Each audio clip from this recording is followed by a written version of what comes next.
26,000 ఇవ్వాలి, కనీస వేతనం 26,000 ఇవ్వాలి, ముఖ్యమంత్రి హామీని అమలు చేయాలి, తెలంగాణ కన్నా 1000 రూపాయలు అదనంగా ఇవ్వాలి, తెలంగాణ కన్నా అదనంగా 1000 రూపాయలు ఇవ్వాలి, సుప్రీంకోర్టు ఆదేశంపై గ్రాడ్యుయేట్ అమలు చేయాలి, సుప్రీంకోర్టు ఆదేశంపై గ్రాడ్యుయేట్ అమలు చేయాలి, మినీ సెంటర్ల మెయిన్ సెంటర్లుగా మార్చాలి, మినీ సెంటర్ల మెయిన్ సెంటర్లుగా మార్చాలి, మినీ సెంటర్ల మెయిన్ సెంటర్లుగా మార్చాలి, కనీస వేతనం 26,000 ఇవ్వాలి, టీఏడీఎల్ 2017 నుంచి చెల్లించాలి, 2017 నుంచి టీఏడీఎల్ చెల్లించాలి, అందరిని ప్రభుత్వ ఉద్యోగులకు గుర్తించాలి, ప్రభుత్వ ఉద్యోగులకు గట్టిగా నినాదాలు ఇవ్వండి.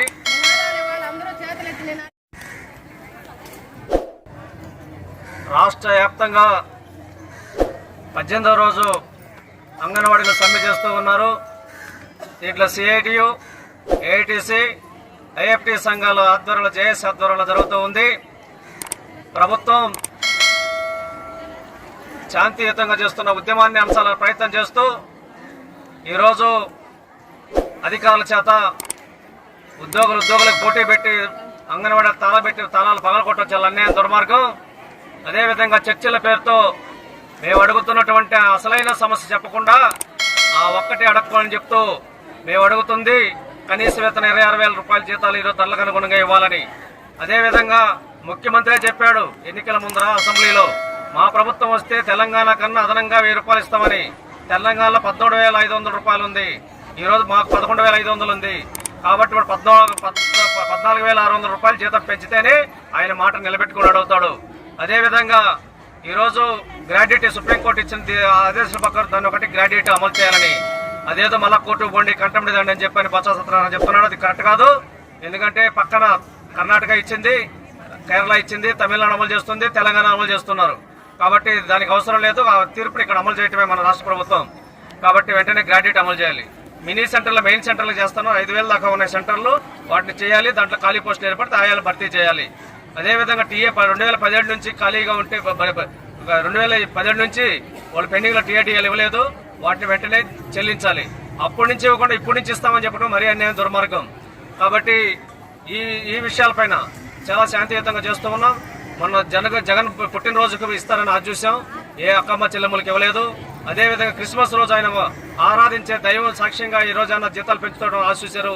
అందరూ రోడ్డుపైకి వచ్చిన అక్కమ్మ చెల్లెలకు వీళ్ళందరికీ ఎంతో అడగకుండానే చేస్తానంటున్నాడు. మరి వీళ్ళకి ఎందుకు చేయలేదు? వీళ్ళు అక్క చెల్లెమ్మలు కాదా? వీళ్ళు 1,00,000 మంది దాకా ఉన్నారు. కాబట్టి రేపు 1వ తేదీ లోపల నూతన సంవత్సర కానుకగా మీరు శుభవార్త చెప్పి 14,600 రూపాయలు నీ మాట ప్రకారం పెడితే సంతోషిస్తారని, లేకపోతే 3వ తేదీన కలెక్టర్ ఆఫీస్ ముందు మొత్తం దిగ్బంధం చేయబోతున్న రాష్ట్ర వ్యాప్తంగా ఈ విషయాలను గుర్తించాలని చెప్పని హెచ్చరిక చేస్తూ ఉన్నాం. ఇప్పటికే ఎమ్మెల్యేలు, ప్రజాప్రతినిధులు, ఎంపీలు, మినిస్టర్లు అందరూ ఆందోళన చేశాం. కాబట్టి ఉద్యమాన్ని అణచేది కాదు. ఇది ప్రభుత్వం వీళ్ళ జీతాలన్నా పెంచాలి, నీ చేత కాకపోతే ప్రభుత్వాన్ని గద్దె దిగి పోవాలని చెప్పని విజ్ఞప్తి చేస్తూ సెలవు తీసుకుంటాం.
బీగాలు పగలగొట్టిన